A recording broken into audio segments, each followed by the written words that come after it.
नमस्कार, मैं doctor A के मिश्रा सूर्यांश एजुकेशनल एकेडमी के यूट्यूब चैनल पर आप सभी का स्वागत करता हूं। दोस्तों, हम लोग मध्यकालीन इतिहास के अंतर्गत तुगलक वंश को पढ़ रहे हैं।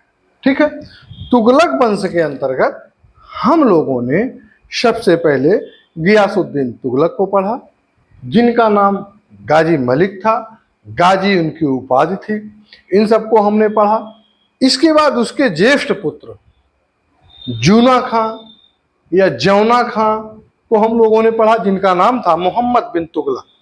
मोहम्मद बिन तुगलक को एक बुद्धिमान मूर्ख शासक कहा जाता था। इसको हम लोगों ने पढ़ा। क्यों कहा जाता था?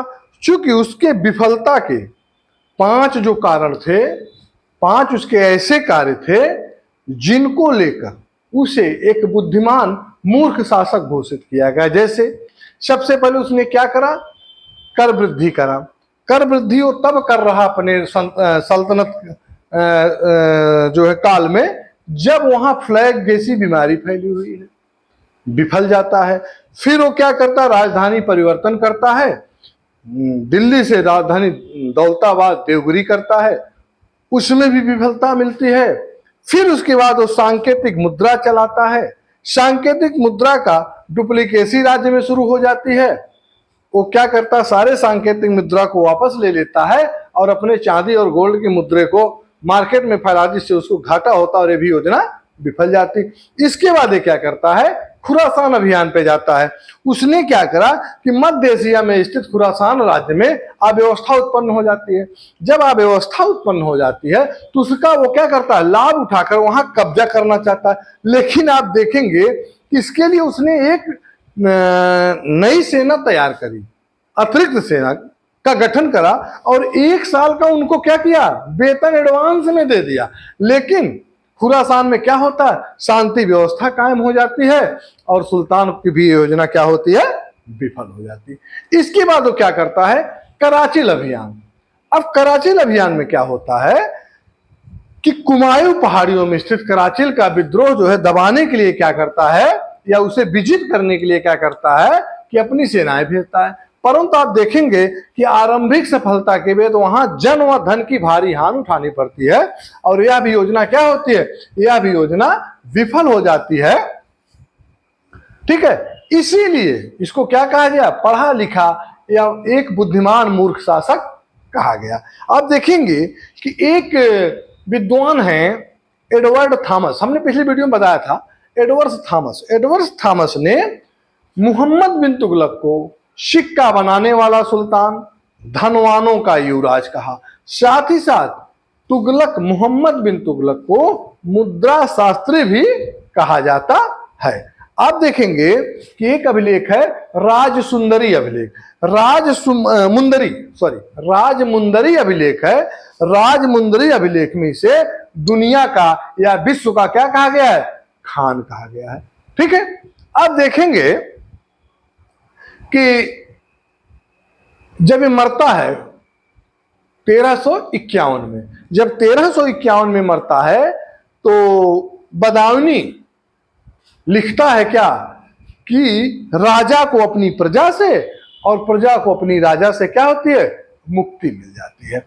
लेकिन एक चीज यहां बहुत इंपॉर्टेंट है जिसे मैं बताया था और फिर एक बार आपको बता देना चाहता हूं। सांकेतिक मुद्रा का सफल प्रयोग, सांकेतिक मुद्रा का सफल प्रयोग अगर कहीं हुआ था तो कहां हुआ था? चीन में हुआ था। 1260 ईस्वी में हुआ था। और कौन करा था?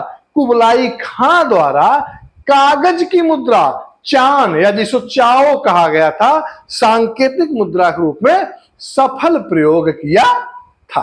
ठीक है, इसके बाद आप देखेंगे कि मोहम्मद बिन तुगलक की मृत्यु जो है 1351 ईस्वी में हो जाती है। और उसके बाद उसका चचेरा भाई कौन? फिरोज शाह तुगलक दिल्ली की गद्दी पर या सल्तनत की गद्दी पर, दिल्ली सल्तनत की गद्दी पर बैठता है। ठीक है, जब ये 1351 ईस्वी में मरता है तो बदायूनी वही कहता है कि राजा को प्रजा से और प्रजा को राजा से मुक्ति मिले। ठीक है, तो अब हम लोग सीधे देखेंगे, किसको देखेंगे? फिरोज शाह तुगलक। ठीक है, हम लोगों ने अमीर खुसरो की भी पढ़ा है, उसको भी ध्यान दीजिए, वहां से क्वेश्चन बहुत पूछा जाता है। ठीक है, अब हम लोग देखेंगे फिरोज शाह तुगलक। फिरोज शाह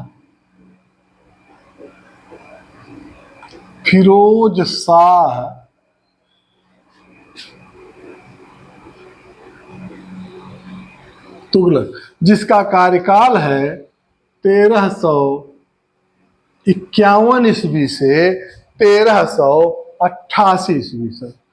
1388 ईस्वी तक फिरोज शाह तुगलक दिल्ली सल्तनत पर क्या होता, सुल्तान के रूप में स्थापित होता है। अब देखेंगे फिरोज शाह तुगलक क्या है। फिरोज शाह तुगलक मोहम्मद तुगलक का क्या है, मोहम्मद बिन तुगलक का चचेरा भाई है। क्या है, चचेरा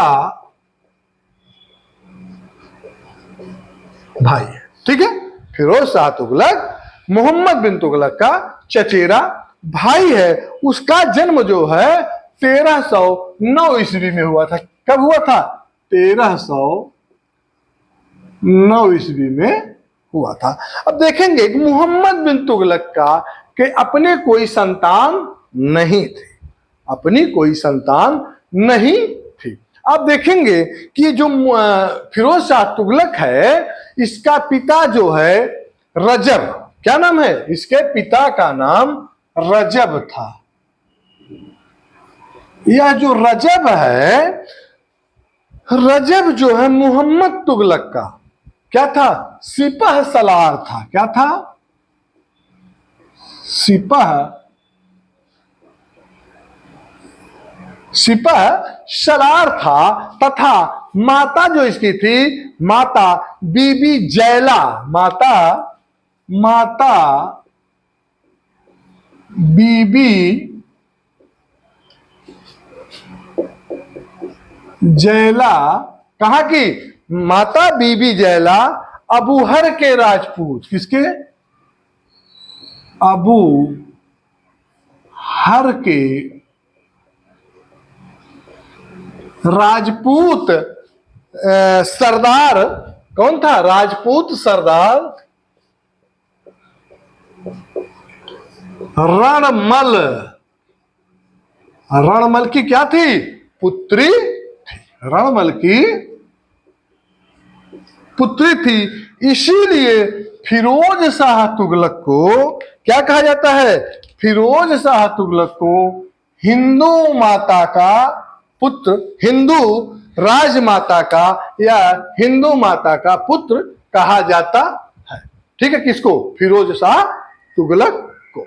अब देखेंगे कि मोहम्मद तुगलक की मृत्यु पर एक स्थान है ठट्टा, क्या है, एक स्थान है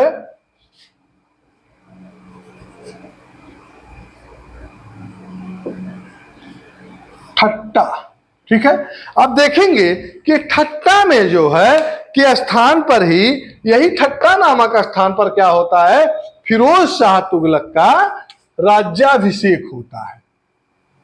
राज्याभिषेक जो है कहां होता है, ठट्टा में होता है। क्योंकि मैंने बताया ना, क्योंकि मोहम्मद बिन तुगलक की अपनी कोई संतान नहीं थी।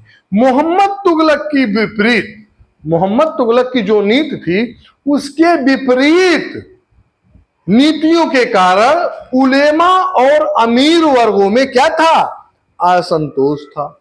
ठीक है, उसकी जो नीतियां थी धर्मनिरपेक्ष नीतियां थी, जिससे क्या हुआ, जिससे जो है असंतोष था किन लोगों में, उलेमा में और अमीर वर्गों में। इसलिए फिरोज शाह तुगलक क्या करता है कि फिरोज शाह तुगलक अपनी प्रशासनिक लड़ाई व आंतरिक सुरक्षा और रण क्षेत्र से संबंधित क्षेत्रों में क्या करता है, शुरुआत करता है। ठीक है, और आप देखेंगे कि फिरोज तुगलक ने 1353 ईस्वी में प्रथम अभियान बंगाल के शमसुद्दीन इलियास के विरुद्ध छेड़ा। इसके 1353 ईस्वी में किसके विरुद्ध? 1353 ईस्वी में उसने जो है बंगाल के शमसुद्दीन इलियास, कहा? बंगाल के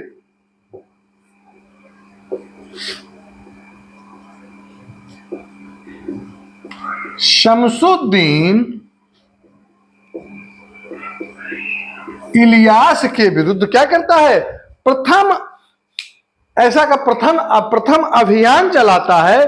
क्योंकि क्या करा था? क्योंकि वह मोहम्मद बिन तुगलक के समय, मोहम्मद बिन तुगलक की मृत्यु के बाद क्या करता है? जब अशांति फैल जाती है तो वह उसका लाभ उठाकर क्या करता है? स्वयं को स्वतंत्र शासक घोषित कर लेता है। ये क्या करता है कि स्वयं को स्वतंत्र शासक जो है घोषित कर लिया था।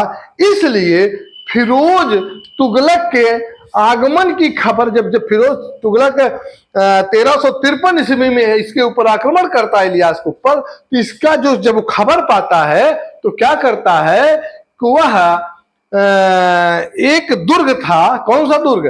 इकदला दुर्ग। एक दुर्ग है इकदला दुर्ग, ठीक है?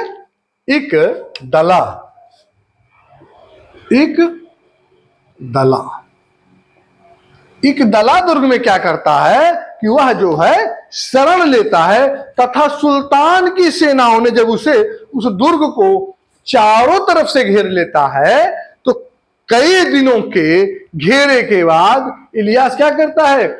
इलियास के साथ जो है संधि होती है। किसकी? फिरोज शाह तुगलक की। और संध करके क्या करता है? सुल्तान वापस दिल्ली लौट आता है। क्योंकि वो स्वीकार कर लेता है संधि में कि ठीक है, अब हम स्वतंत्र नहीं है, हम आपके अधीन हैं, और लड़ाई इसी की थी, तो लड़ाई यहां समाप्त होती है।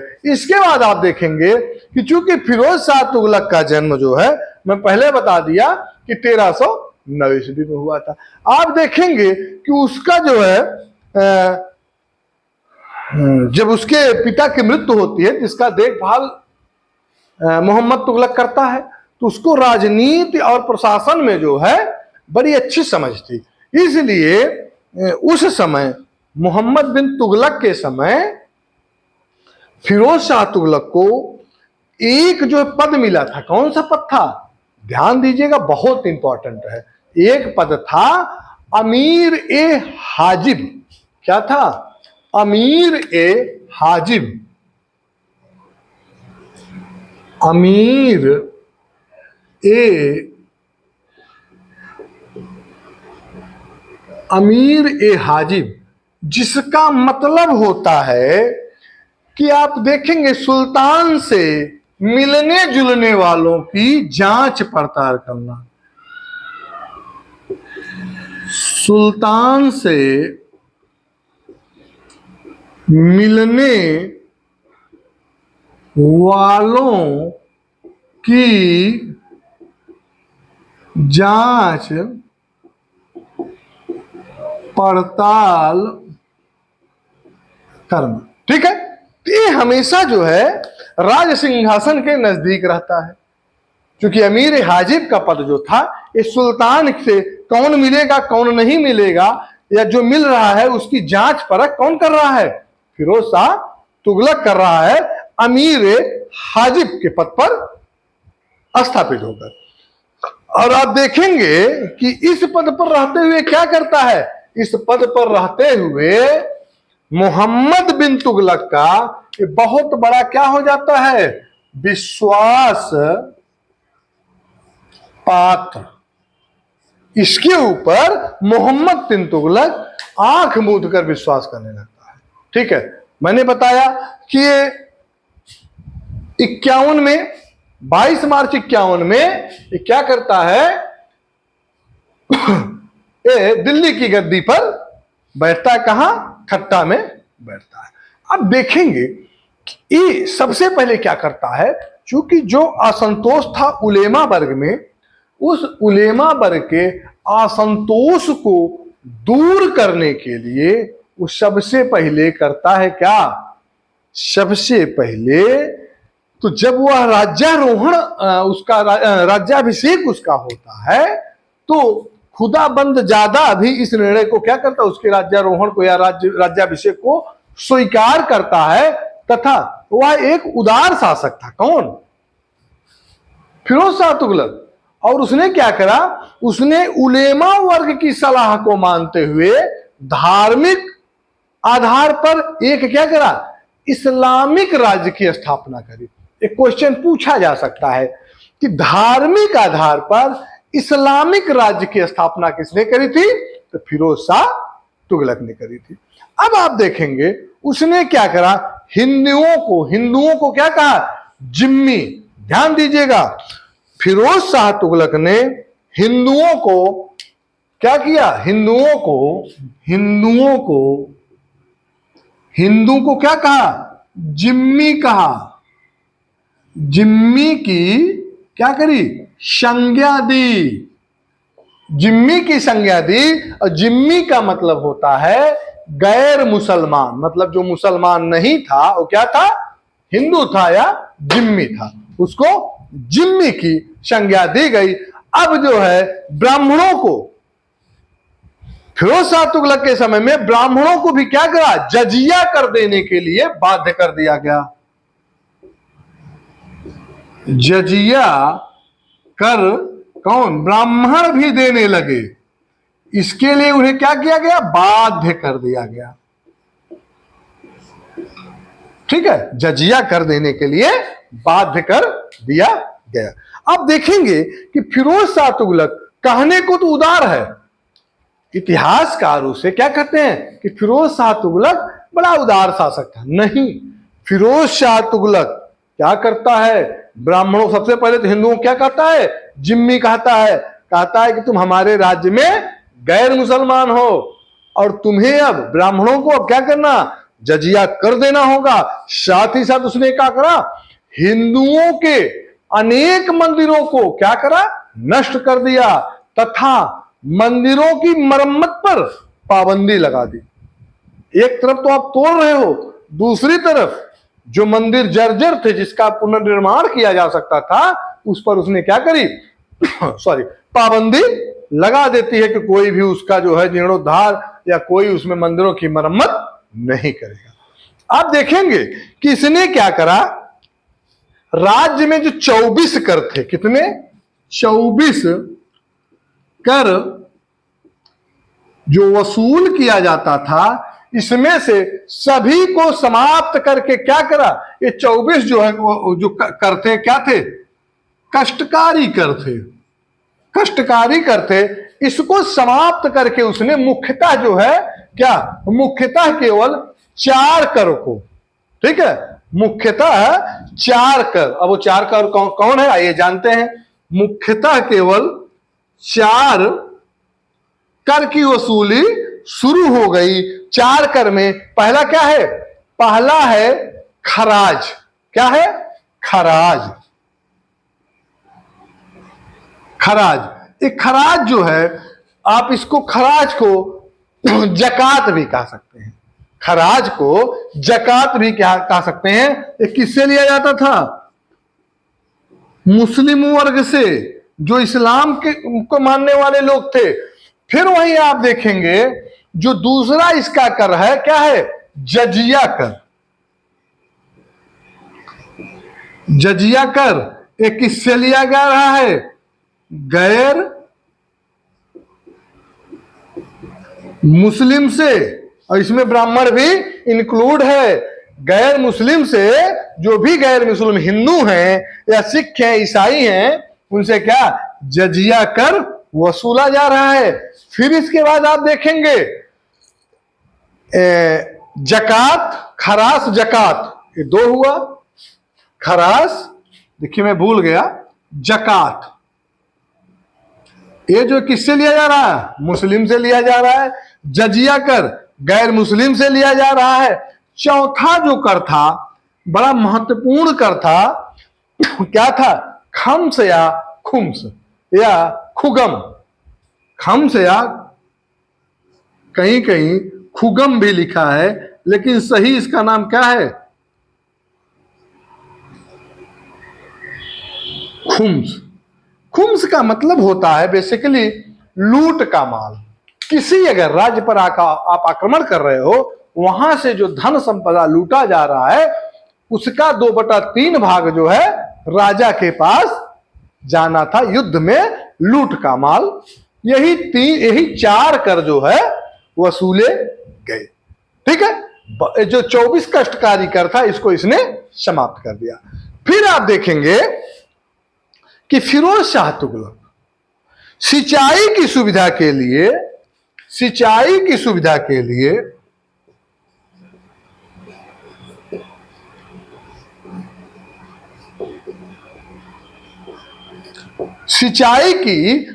के लिए क्या करा, नहरों का निर्माण कराया। किसका, नहरों का, नहर का निर्माण। नहर मत करिए, नहरों करिए, क्योंकि बहुत नहरों का निर्माण इसने कराया था। इसमें से 5 नहर को मैं बताऊंगा जो मुख्य है। कौन है, 5 नहर का, 5 नहर, जिसमें नंबर 1 आप देखेंगे इसका जो पहला था सॉरी, इसका यमुना, और ये भी कहा जा सकता है, ध्यान दीजिएगा, ये भी कहा जा सकता है कि भारत में 19वीं सदी तक, भारत में 19वीं सदी तक ज्ञात नहरों का सबसे बड़ा जाल अगर कहीं था तो फिरोज शाह तुगलक ने बिछाया था। ठीक है, फिरोज शाह तुगलक ने बिछवाया था। ठीक है, अब आप देखेंगे 5 नहरों में पहला जो उसका नहर था क्या था, यमुना नदी से हिसार तक। क्या, यमुना नदी से, यमुना नदी से हिसार तक कितना, 150 मील, 150 मील, जिसे यमुना नदी से हिसार तक 150 मील लंबाई में, 150 मील की दूरी तक नहर का निर्माण करवाया था। उस नहर का नाम था अलूग खनी नहर। क्या था, उस नहर का नाम है अलूग खनी, अलूग खनी नहर। फिर आप दूसरा देखेंगे, जो इसका दूसरा नहर है, ये है रजवाह नहर। कौन सा है, रजवाह नहर, रजवाह नहर।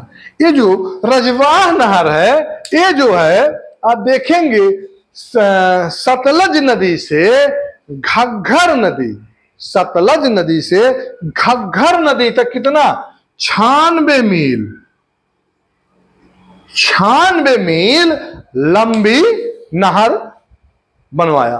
फिर तीसरा आप देखेंगे, जो इसका तीसरा है सिरमौर से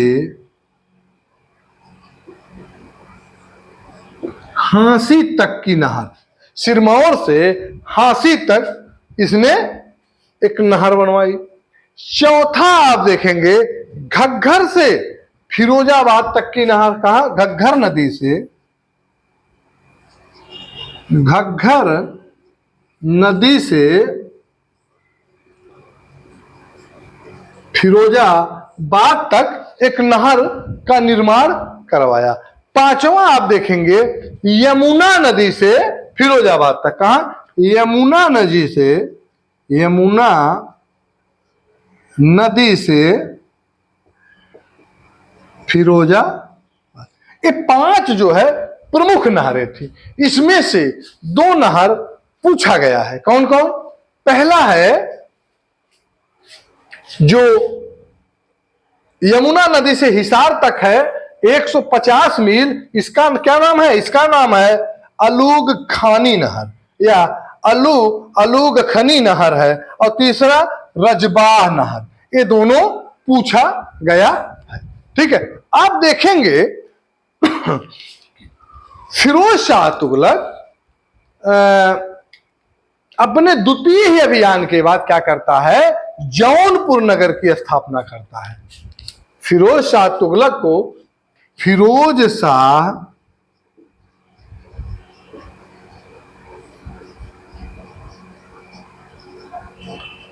जौनपुर नामक, या ऐसा कह सकते हैं कि जौनपुर नामक नगर की क्या करता है, स्थापना करता है, तथा फतह खां को यहां का क्या जिम्मेदारी सौंप देता है। ठीक है,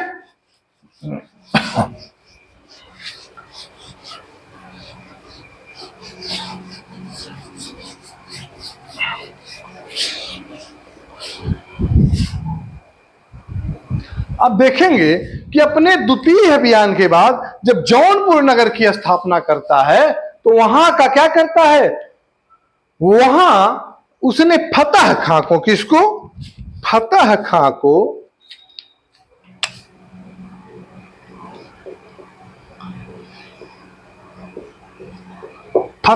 को क्या करता है कि यहां सुल्तान ने अपना क्या करा, उत्तराधिकारी नियुक्त किया।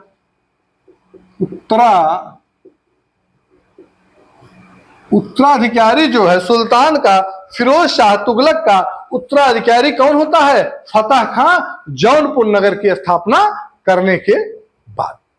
ठीक है, अब आप देखेंगे कि भारत का प्रथम सुल्तान जिसके सिक्कों पर, भारत का प्रथम सुल्तान कौन है, फिरोज शाह तुगलक है, जिसके सिक्कों पर अपने नाम के साथ फतह खां व खलीफा का नायब नाम भी खुदवाया था।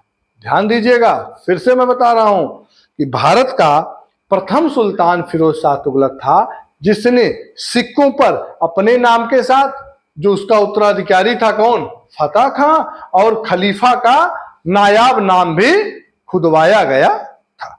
ठीक है, अब आप देखेंगे आगे उलेमा का, क्योंकि उलेमा वर्ग मोहम्मद बिन तुगलक से क्या करता है, नाराज रहता है, तो उसका समर्थन एवं उससे प्रशंसा प्राप्त करने के उद्देश्य से फिरोज शाह तुगलक क्या करता है कि पुरी एवं वहां स्थित जगन्नाथ के मंदिर को लूटा, तथा मंदिर की जो मूर्ति थी क्या करता है, समुद्र में फेंकवा देता है।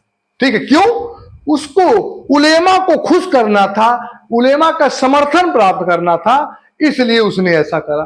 फिर आप देखेंगे कि ऐसा करा और बाध्य होकर जाज नगर के राजा, मतलब कि पुरी में जो जाज नगर के राजा थे, कौन, जाज नगर के राजा सुल्तान की क्या करते हैं, अधीनता स्वीकार कर लेते हैं, और प्रतिवर्ष कर के रूप में, कौन सी, प्रतिवर्ष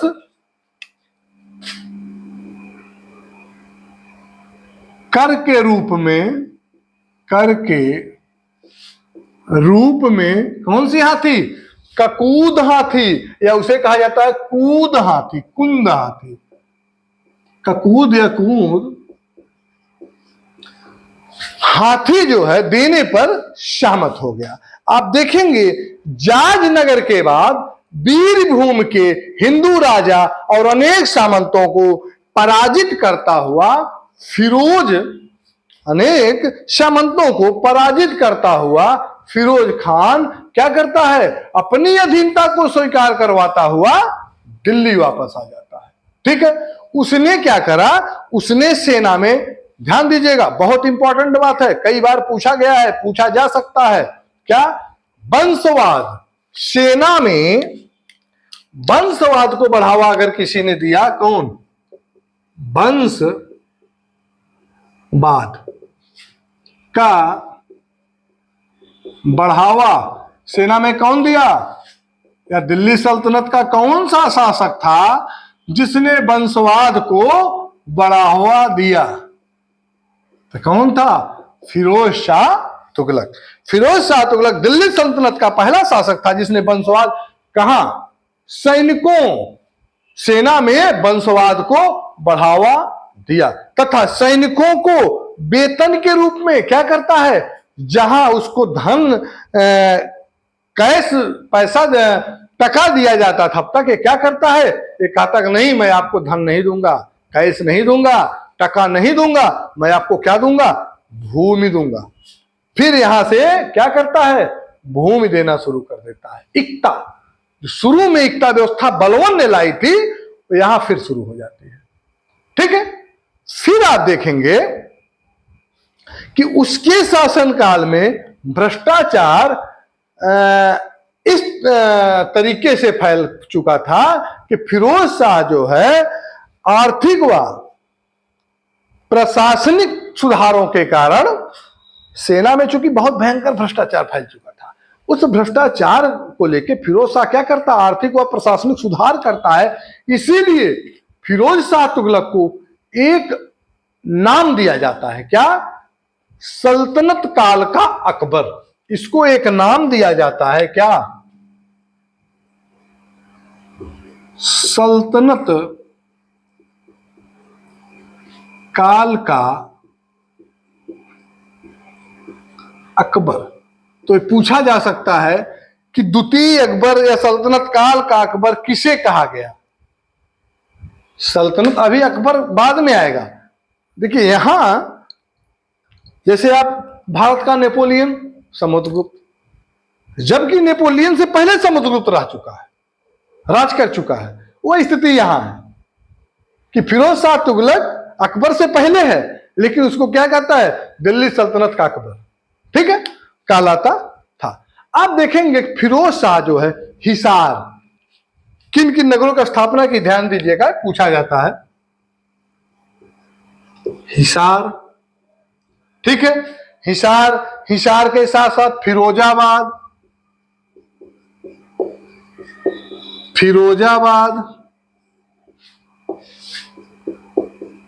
फतेहाबाद, हिसार, फिरोजाबाद, फतेहाबाद, फिरोज शाह कोटला, फिरोज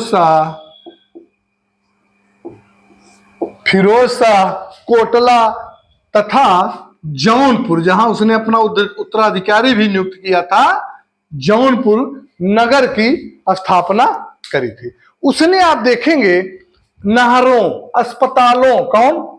नहर, अस्पताल, नहर, अस्पताल, मस्जिद,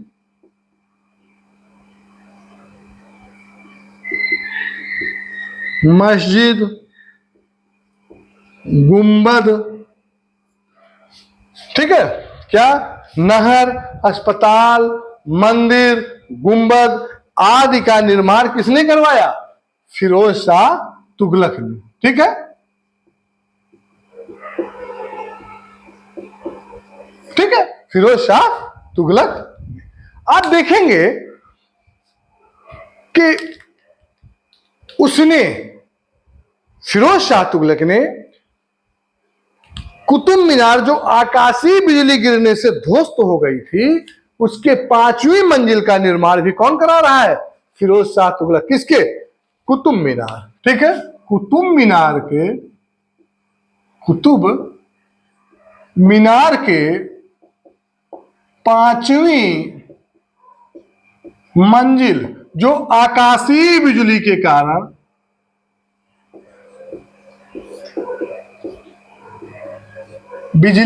क्या होता है? ध्वस्त हो गया था, इसका भी जो है निर्माण कौन करा रहा है? फिरोज शाह तुगलक करा रहा है।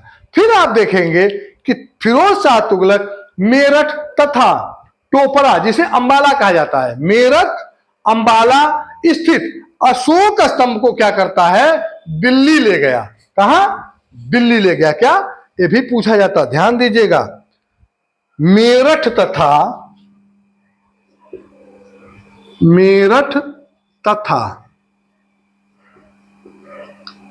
अंबाला में जो स्थित क्या था, अशोक स्तंभ था, ठीक है, अशोक स्तंभ था, अशोक स्तंभ था, इसको दिल्ली कौन ले गया था? तो ध्यान दीजिएगा, ये बहुत बार पूछा गया है। फिरोज शाह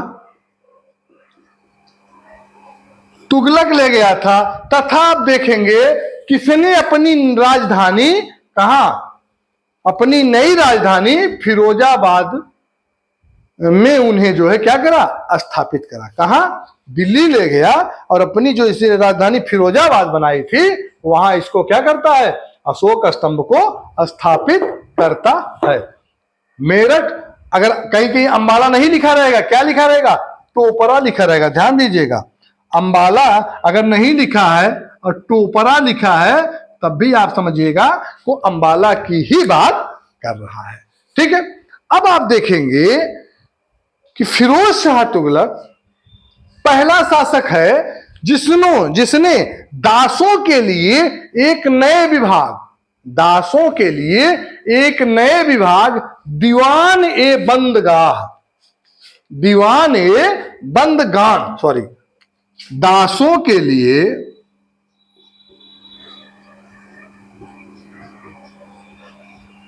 लिए क्या करता है, एक नया विभाग स्थापित करता है जिसका नाम है दीवान ए बंदगान, दीवान ए बंदगान। आप देखेंगे दिल्ली सल्तनत का पहला शासक फिरोज शाह तुगलक है जिसके पास 1,80,000 गुलाम, कितना, जिसके पास 1,80,000 गुलाम जो थे। ठीक है, 1,80,000 गुलाम, दिल्ली सल्तनत का पहला शासक जिसके पास 1,80,000 गुलाम थे और उसने दासों के लिए, इन गुलामों के लिए एक दीवान बंदगान नामक अलग विभाग की स्थापना करी थी।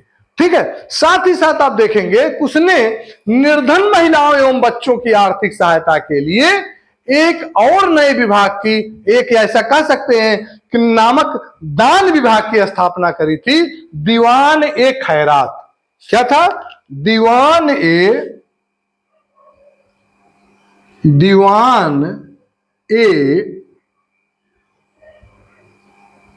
खैरात, दीवान ए खैरात नामक एक क्या दान विभाग की स्थापना कौन करा था, फिरोज शाह तुगलक ने करा था। साथ ही साथ आप देखेंगे फिरोज शाह तुगलक निर्धन वर्ग के लिए, निर्धन वर्ग के बच्चों या निर्धन वर्गों के लिए आप कह सकते हैं कि निर्धन वर्गों के लिए निःशुल्क चिकित्सा सुविधा, क्या, निःशुल्क जो है चिकित्सा सुविधा की स्थापना करी थी। कौन, फिरोज शाह, निःशुल्क,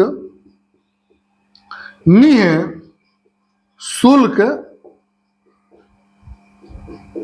चिकित्सा के साथ ही साथ इसने क्या करा था, इसने खैराती अस्पताल, इसने खैराती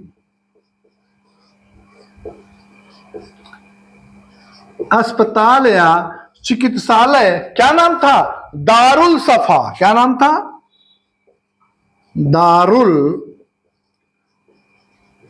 सफा की स्थापना जो है करी थी। आप देखेंगे इसके अलावा फिरोज शाह तुगलक ने क्या, विवाह के लिए मैरिज ब्यूरो, विवाह के लिए मैरिज, विवाह के लिए मैरिज ब्यूरो, तो वहीं साथ ही साथ लोक निर्माण विभाग, मैरिज ब्यूरो, लोक निर्माण विभाग, लोक निर्माण विभाग, लोक निर्माण विभाग के बाद क्या, रोजगार कार्यालय, रोजगार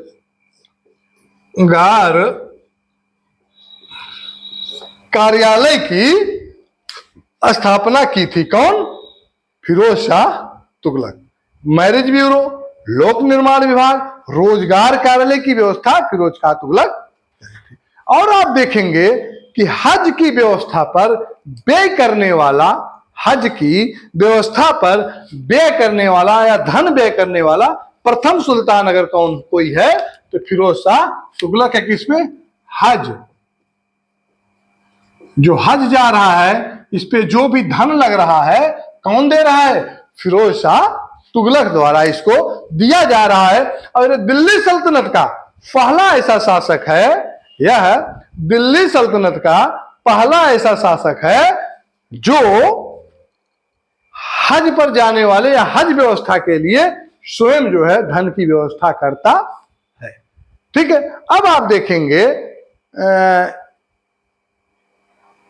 साथ ही साथ कि फिरोज शाह ने दो नए सिक्के, क्या? एक आधा जीतल का 50% तथा दूसरा बिख जीतल का 25% चलाया था, तथा उसने फारसी भाषा में अपनी आत्मकथा क्या फुतुहत ए फिरोज शाही की रचना करी थी। ठीक है, और आप आगे देखेंगे कि इसकी आत्मकथा क्या है। हमने बताया फुतुहत, इसकी आत्मकथा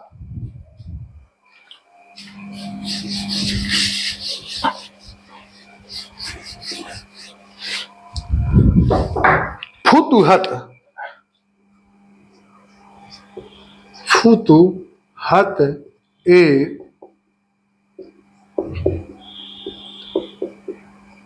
फिरोज शाही, ये इसकी क्या है? ये इसकी आत्मकथा है। मैंने बताया किसने दो नए सिक्कों को चलाया था, क्या? दो नए सिक्के, दो नए सिक्के। वो दोनों दो नए सिक्के कौन थे? एक थे आधा, आधा या अघा, ये क्या था? 50% किसका था? जीतल का। जीतल का 50%। तो दूसरा वही क्या था? बिख। दूसरा क्या है? बिख है। ये क्या था? ये जीतल का कितना था? 25% था। ये दो नए सिक्के कौन चलाया था? फिरोज शाह तुगलक ने। और इसकी जो आत्मकथा है वो फारसी भाषा में है। किस भाषा में?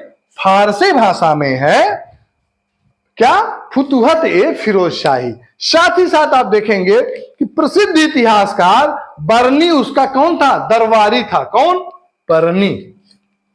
बरनी जो है कौन है? बरनी जो है इसका दरबारी है। तो वहीं आप देखेंगे कि तारीख ए फिरोज शाही तथा फतवा ए जहांदारी, क्या? तारीख ए फिरोज शाही व फतवा ए जहांदारी, फतवा ए जहांदारी। ठीक है, तारीख ए फिरोज शाही और फतवा ए जहांदारी नामक प्रसिद्ध पुस्तक कौन लिखा था? बरनी, जियाउद्दीन बरनी ने लिखा था। आप देखेंगे कि 1360 ईस्वी में सुल्तान का आक्रमण क्या नगरकोट पर हुआ था, जिस पर मोहम्मद तुगलक ने भी आक्रमण किया था।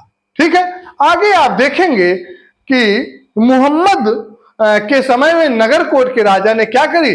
दिल्ली की अधीनता स्वीकार कर लिया था। अब आप देखेंगे कि सितंबर 1388 में, कब? सितंबर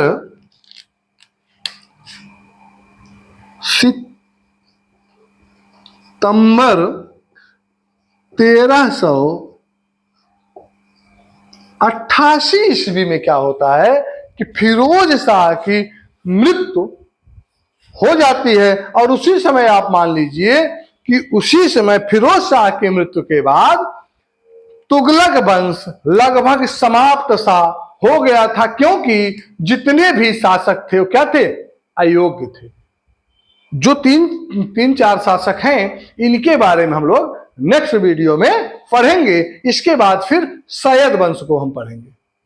ठीक है, आज बस यहीं तक। बस आप लोगों से निवेदन है कि मेरे इस वीडियो को अधिक से अधिक शेयर करिए, लाइक करिए, सब्सक्राइब करिए, लोगों तक इस कंटेंट को पहुंचाइए, जिससे कि सभी प्रतियोगी छात्र आने वाले प्रतियोगी परीक्षाओं में इससे लाभान्वित हो सकें। इन्हीं शब्दों के साथ बहुत बहुत धन्यवाद। नमस्कार।